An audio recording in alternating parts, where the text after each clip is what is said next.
Welcome to the Finding the Magic podcast, where books come alive. I'm Tricia Copeland, a fiction author and host of this show. If you love books, finding great reads, and hearing about the story behind the story directly from the authors, this is the place for you.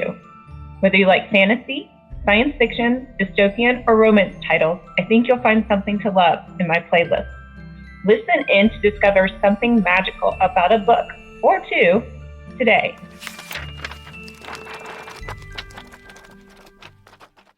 Hi, Jeremy. Hi there. How you doing? I'm good. Thank you for being here today. We have J.S. Gold. He's a best-selling author of Jewish fantasy. So I am ready to know all things about the Sanhedrin Chronicles. Is that how you pronounce it? Yeah, Sanhedrin. It's like potato, except Okay. both kind of work here. My pronunciation is Sanhedrin. Hedron. Okay. Thank you for that Hmm. pronunciation guide. Jump in. Tell us about your world, your characters.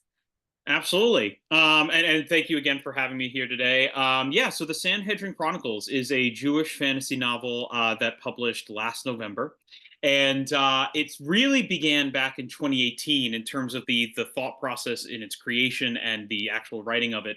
And 2018 is not arbitrary. It's the year that Black Panther came out in theaters. And yeah, and I know some people might be listening, like, okay, it's a Jewish fantasy. Why might Black Panther have to? What does that have to do with the Jewish fantasy? Black Panther was a revolutionary movie for a lot of reasons, but I thought one of the most important was that it was a movie about Black culture and Black questions, and it wasn't just a movie that featured a Black superhero. It actually dove into preoccupations within the Black community across the entire Black diaspora. And so, in a similar vein, we had seen Jewish superheroes before, but we had never seen Jewish questions being brought to superhero fiction, Jewish superhero fiction. So there were far fewer stories about what it actually meant to be Jewish. And so I set out on a journey to say, all right, it's going to be a Jewish superhero. It's going to be prideful. It's going to be empowering. It's going to be a kick-ass, like heavy metal Jewish story, but with themes and questions that are not necessarily particular to Jews in the sense that other people couldn't enjoy them, but particular in that it's the milieu of the Jewish mind. It's like what's going on in the Jewish conversation. And the hope was not only would the Jewish community latch onto it and respond to it with pride, like the Black community did for Black Panther, but that non-Jewish audiences would also see the universal in the particular, right? So there are these themes that run through the Jewish community, and I think one of the amazing things about the response to the novel has been people who are not Jewish who are like, oh my God, we have something very similar in my community. We have we have the same preoccupations. So that has been such a wonderful experience to see it branch out beyond just the scope of Jewish lives. I was going to say now I'm even more intrigued and I want to read the book. Yeah, So, yeah. It's been overwhelming, to be honest with you. It's been about 5 or 6 months now since release, and I'm just like, yeah, this is you when you write something, you have faith that it will resonate with people, but to actually see that manifest has been a blessing. It's been quite a journey so far. that's great. So Yeah, talk to me about the setting, about the characters, the world. Who sure. who who are the players here? Yeah, sure. So, those who are well versed in biblical study will know that the Sanhedrin are an actual historical group. They were a Jewish order of judges in the ancient Jewish kingdom of Judea at around the time of the Roman Empire. In my story, the Sanhedrin did exist like in our world, but by night, they also were imbued with magical abilities to protect the world from demons. So you had a judge by day, demon hunter by night, and so that brings us to modern day New York City, where a secular Jew who's kind of abandoned his Judaism, his name is Arthur Rose, he starts to see these shapes in the dark one day. Seemingly out of nowhere, he starts to see these demons crawling from behind alleys and from behind the shadows, and he finds out that he is indeed a member of this ancient lineage tasked with defending humanity from demon kind. And that the magic he is the inheritor to is a Hebrew magic. Oh, hi there, a Yeah, cat fan that's here. my cat. Talking about demons. Yeah, yeah, right. He, she. Nothing like a black cat to like I've got impose two. on your I've got day, two. right? Yeah, I've got two. I know. But anyway, so he finds out he's part of this ancient order of demon hunters, and it's a Hebrew magic system. So they base their spells off of Torah, and off of Scripture. There are Jewish angels in there. There's of course the demons, and of course adventures ensue. Right? He finds out. Well, why didn't I know about this? Why didn't my father tell me that I was from this line? Where is my father? You have like the classic hero's journey happening for a character. But I think what sets this book apart, not just from its Judaism, but from in terms of other story structures, is that it is the chosen one narrative. It is very much that traditional Campbell hero's journey, but it's also acting as a story about one man reclaiming his Judaism. So that's the final question of the book: is how does a man who has pushed his Judaism at arm's length, how does he reclaim that for himself? And again, that is, that's something that's really resonated with people as well. Yeah, that's neat. That's a neat. So it sounds very contemporary urban fantasy like. Am Yes, I right about that? that's correct. It would be classified as urban fantasy, correct? Okay. And it sounds like an adult character, definitely, but how would you rate it as far as like PG-13, R-rated? Yeah, yeah, I would say PG-13. I think the technical classification would be new adult. So we're talking about like 18 to 25 is prime range, even going down to 17, 16, 15-year olds, middle of teenage years. You're right in the sweet spot there. You get a little younger than that. There is a little sexy time every now and again in the book. There are some curse words. There is some blood and gore. So you are going to see some slightly more adult stuff in there, but for the most part, it's pretty PG-13. Even the sexy time stuff is like fade to black, right? I don't, Right, yeah. we, But we, we normal got demons to people hunt. We stuff, don't got yeah. time for it. Yeah, I mean, Yeah, yeah, and yeah, exactly. yeah, in most even in like horror movies, I mean, people have lives, they fall in love, right? Or at least fall Exactly. in lust every once in a while. Yeah, absolutely. And in fact, our main character, Arthur, one of the main subplots is that he has an ex named Lynn, and Lynn is Jewish, and she wants him to come back to his Judaism. And the reason that she's his ex is because she wants to see him return to his Judaism, and he has very internalized negative opinions of his own Jewish identity. And she says, listen, like I can't be with you if you're going to think this way about who I am and who you are. And that's a huge subplot that runs through this. So there is a bit of a romance angle as well. That's always great. And so is Arthur the only one with these powers, or does he know of, I mean, it's obviously it sounds like it's passed down through his family, but Yeah, but the Sanhedrin, you said there was a group of these people. So that's right. are we gonna, you said this is the first book in the series, right? Or is he gonna Yeah. find others like him, or? Yes, of course. So what we find out is that this is passed down through lineages, through blood, and each generation kind of has to negotiate. Do they tell their next in line of this heritage at their bar mitzvah? Do they tell them when they're an adult? Do they tell them when they're a kid? Because of course, it can be very traumatizing to when you're 8 years old to be given this second sight to see the preternatural demons and magic. It can be very traumatizing to do that at 8 years old, right? And so every generation has to negotiate it. Arthur's father never told him for reasons I won't get into because I don't want to spoil too much. But you, the reader, do come to find out that there is an organization, a branch based in each city around the world for their operations. And the current iterations of the Sanhedrin in each family are part of the order when we Oh, meet them, right? So interesting. yeah, and so you meet like this. For instance, there's the Nasi, which is the head of the order, based off of the actual historical Nasi, which was presided over the Sanhedrin. She is an Ethiopian Jewish woman. She's a member of Beta Israel. If readers are not, or excuse me, if viewers are not familiar, Beta Israel is simply Ethiopian Jews. They are a Jewish community that goes back just as far back as any other. they had been broken in many ways in contact from the wider Jewish community for hundreds of years, and then in recent times have been brought back into the fold with a migration from Ethiopia to Israel. So you have characters like that. You've got a Hasidic Jewish teenager named Zvi. That's Arthur's, I don't want to use the word sidekick, but certainly his one of the pals that he meets. So you have a secular Arthur and a more religious Zvi who come together to fight crime and fight the demon crime. And let's see, and I talked about Lynn already.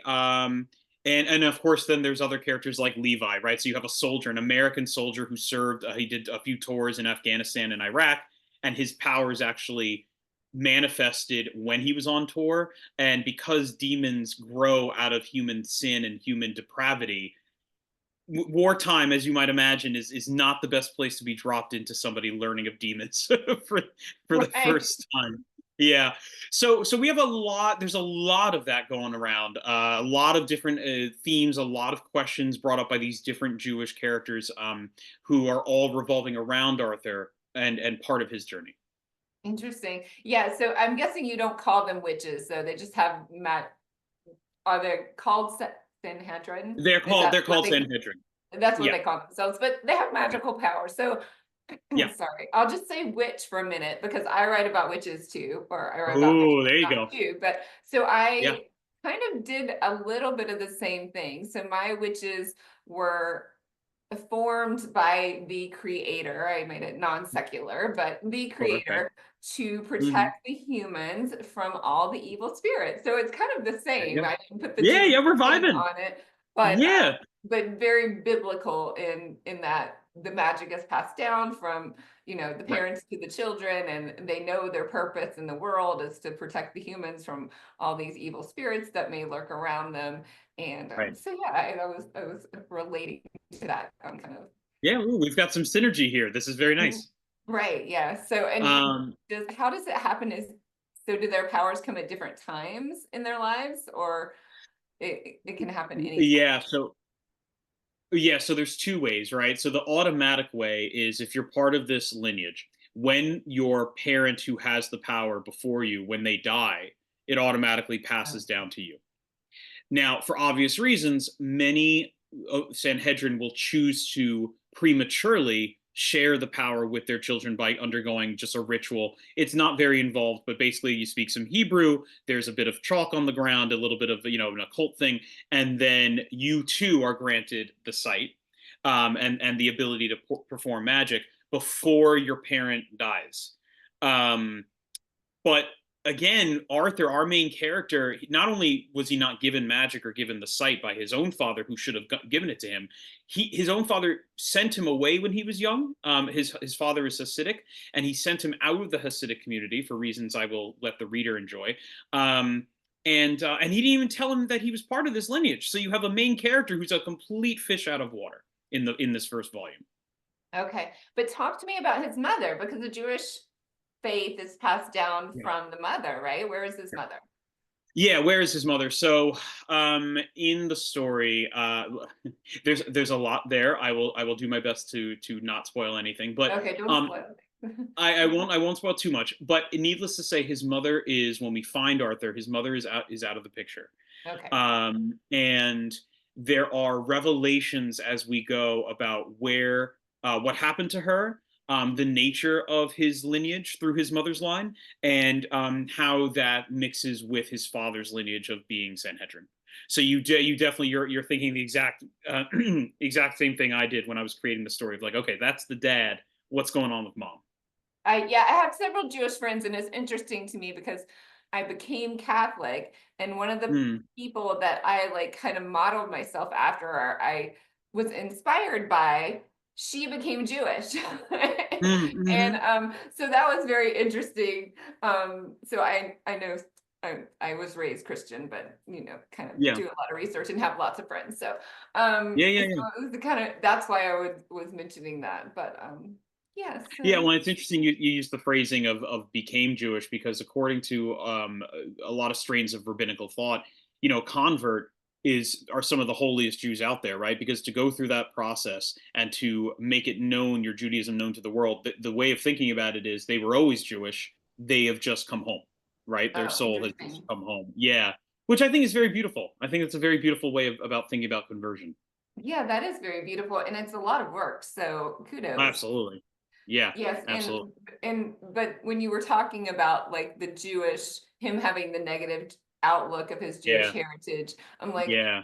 I hadn't heard that in relationship to Judaism before, but Mm, I know for like me coming into the Catholic Church, a lot of the hmm. people that had been Catholic all their lives, and they talk about Catholic guilt, and they're like, I have adopted this Catholic guilt, and I had Right. none of that because I didn't grow up that way. So I saw the Mm, religion from a different viewpoint, right. and all the teachings from a different viewpoint. So I think sometimes when you're new to something or maybe coming back to something, you don't have a lot of those preconceived things. And Right. maybe And to your hopefully, point, I don't know if authors rediscovering that through different eyes, maybe. yeah, yeah, and I mean to that point, when Arthur in his journey when he comes back to his Judaism, it is very hard, as you mentioned. He has a lot of baggage from his childhood, and specifically those negative thoughts come from this idea that when he looks at the story of the Jewish people, he only sees losers in the traditional sense, in the actual like the losers of history, those who are constantly killed, defeated, vanquished, segregated, right? The Holocaust, um, and the pogroms and the revolts against Rome, and on, and the Inquisition, on and on it goes back. And so he has internalized a very particular brand of insecurity with his Jewish identity, which is weakness. He has a preoccupation with, he's kind of a nerd, he's kind of like us, because he has a preoccupation with power and myth and warrior culture. And he loves Norse culture, he loves anime, right? Because he's latched on to this very myopic understanding of strength, of martial strength, and of defending oneself. And he doesn't see that same pride in his own Judaism. And that is his main barrier. So he enters this world and he's like, wait, Jews can be cool? Like Jews, right? Like Jews can be heroes like this? I've never seen this before. I don't believe it. Well, and I think that's a little bit of, I don't know. I feel like that about myself sometimes. Like I Oh, think yeah. that is can it's kind of a theme sometimes of some people's personalities that they just don't realize their own capability or don't That's see right. themselves as capable. And Right. maybe every person goes through that in different aspects of their life or maybe at different times in your life. Certainly when you're that young adult person and coming into Yeah. like what are my strengths, what are my good attributes, what's going to help me Right. carry me through this life, and what's going to help bond me to people, all of those new things that you're discovering at that new adult time that you're talking about. So Right. Yeah, it's a really good story in revelation about oneself, and to your point, meaning making through looking back at your own history and heritage, right? Because if you're a new adult and you're in that position where you're cobbling together your identity, you're looking backwards, and you're trying to make sense of this heritage that you've inherited. And Arthur looks backwards and he doesn't see anything he wants to bring with him, and so the journey for him is to kind of understand that actually no, like there's a lot of cool shit going on here, you know what I mean? There's yeah, plenty to take. yeah, and you could take that and make it your own too, right? And Yeah, of right. course, yeah, absolutely, absolutely. And I would imagine with Catholicism it's the same thing, right? It's this idea of there are some parts about the traditions that I negotiate, and there's some parts that I think are very integral to the way that you think about the world.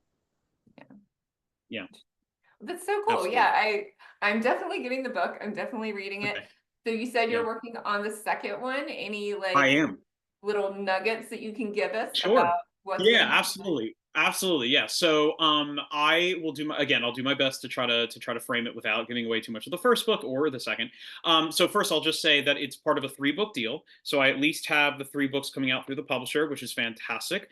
If they let me, I would take this series into book 7, 8, 9. Like I have the full outline of what happens. So that would be a real privilege to write and really amazing. The sequel, currently hard at work on it.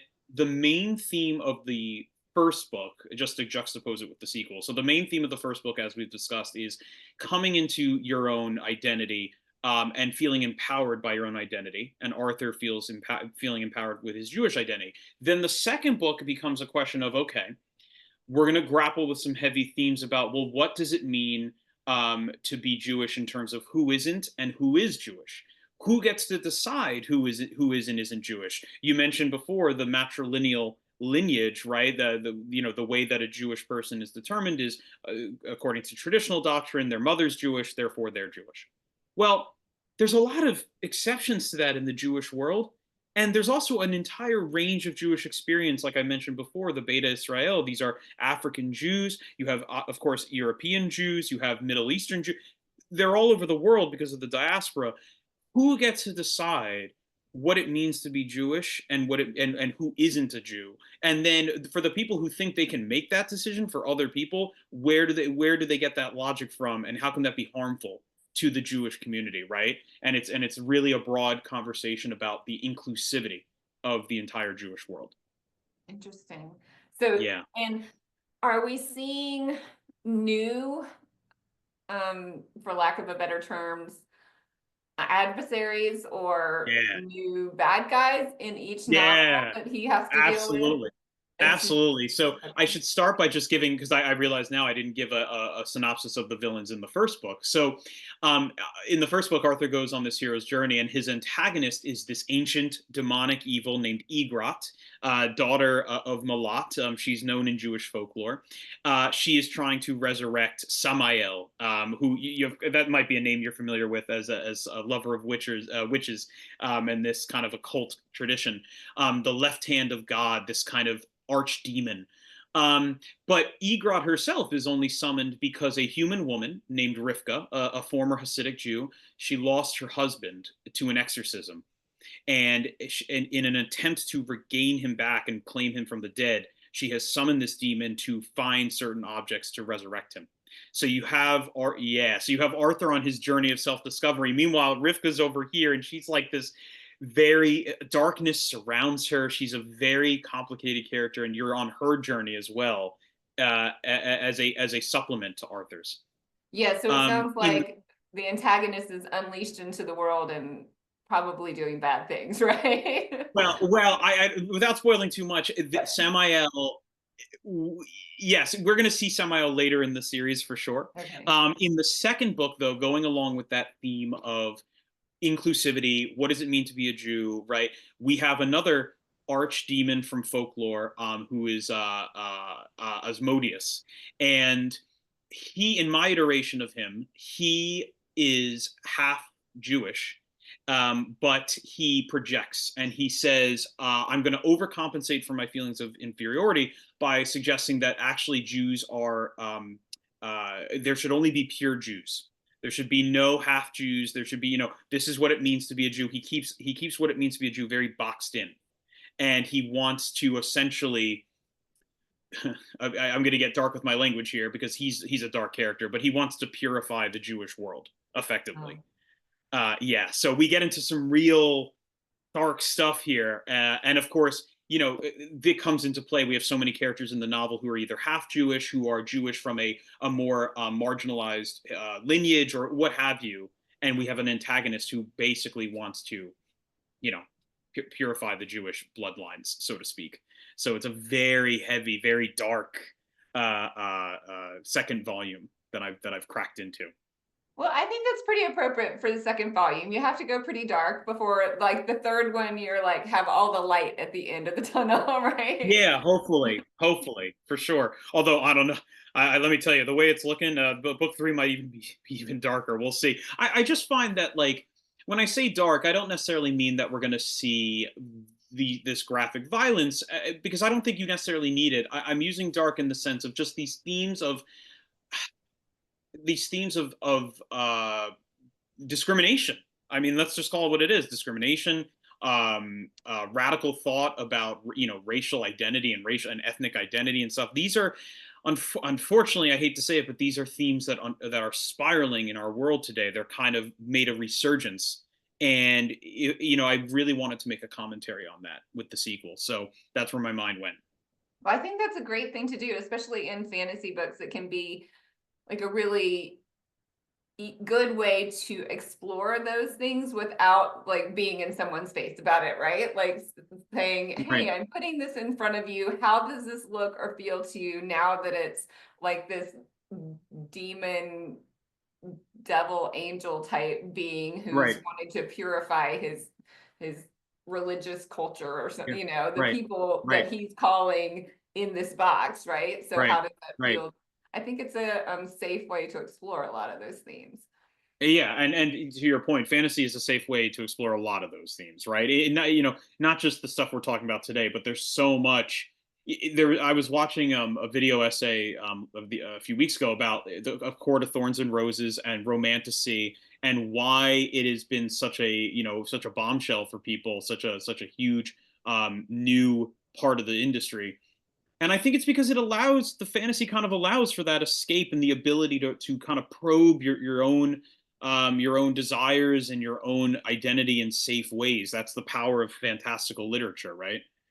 So yeah, it's absolutely, and I've found through writing this sequel, that it's been an amazing place to just kind of pour things into the page and rebuke them and then argue with them, and it's all myself, and it's fiction, so it's totally safe, you So know. did you convince yourself to go to the bright side? Yeah, well, it's yeah. I mean, I'd like to think that I never for one second agreed with my villain here for the sequel novel, but I will say that for any character that you're writing, what you need to do is you need to get in their head and you need to kind of understand where they're coming from. And so there was that part of the process where I did kind of slip into if you're going to think this way, why do you think it? And you kind of have to allow yourself to, for the character's sake, understand where they're coming from first before you can deconstruct them and rebuke them in the story, because Right. and ultimately that's such an empowering feeling in its own right. So do you think you'll ever, I mean, it sounds like you've already given your antagonist some backstories of why they Yeah. may be thinking this way. Do you think you'll ever like go back further and do like a prequel of these villains? Oh yeah. Oh yeah. Oh yeah. Like so there's a few things about that. First, absolutely. Doing a prequel would be fantastic because the Sanhedrin have so many thousands of years of history and I'm starting in modern times, Mhm. that you could jump into any part of the historical timeline of the Sanhedrin, and there's a story, right? You could write of a demon Sanhedrin story during the Inquisition. You could write a demon fantasy story with the Sanhedrin during the Jewish revolt against Rome. So that would be amazing. I also have a vision.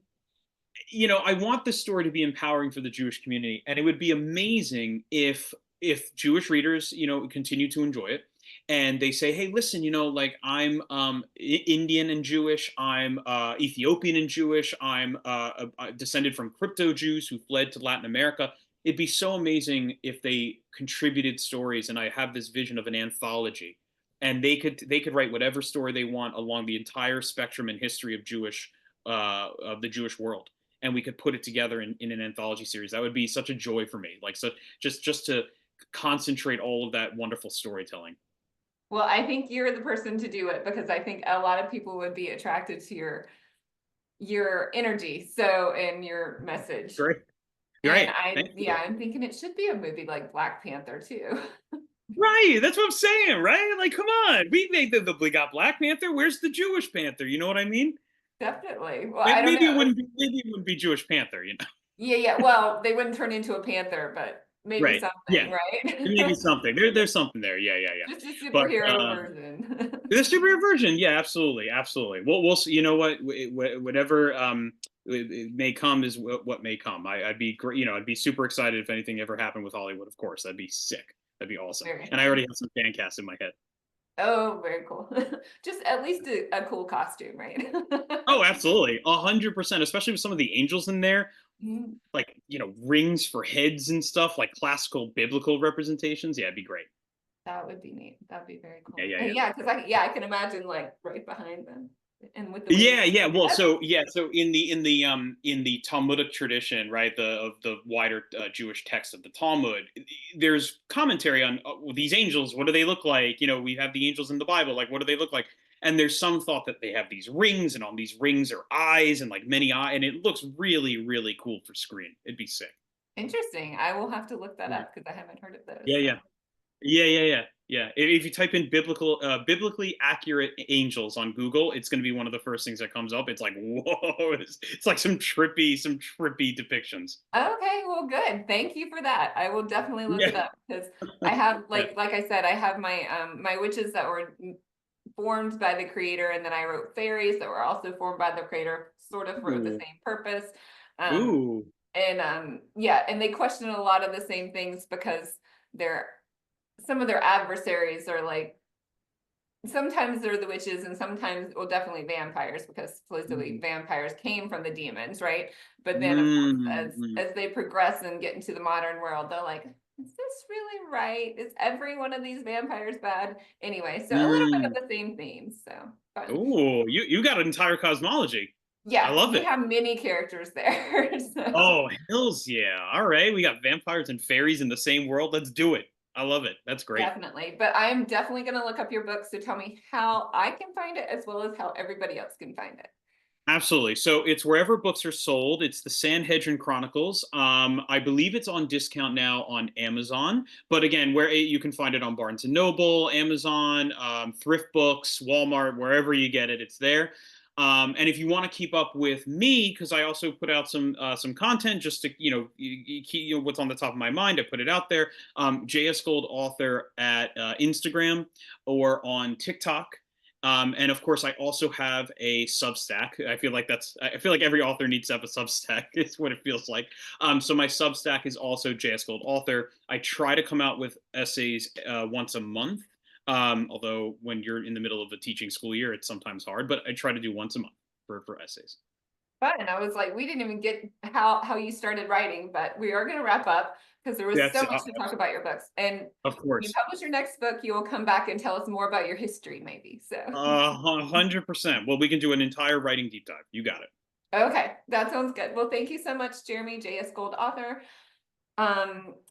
writes Jewish fantasy and Sanhedrin Chronicles. Thank you again, and we'll have you back soon. Yeah, thank you so much for having me. Bye. I hope you enjoyed this episode of the Finding the Magic podcast. I'm your host, author and podcaster Tricia Copeland, and I love getting behind the scenes. If you like the podcast, make sure to subscribe and stop in each week to discover new authors and books. Thanks for listening, and until next time, keep finding the magic.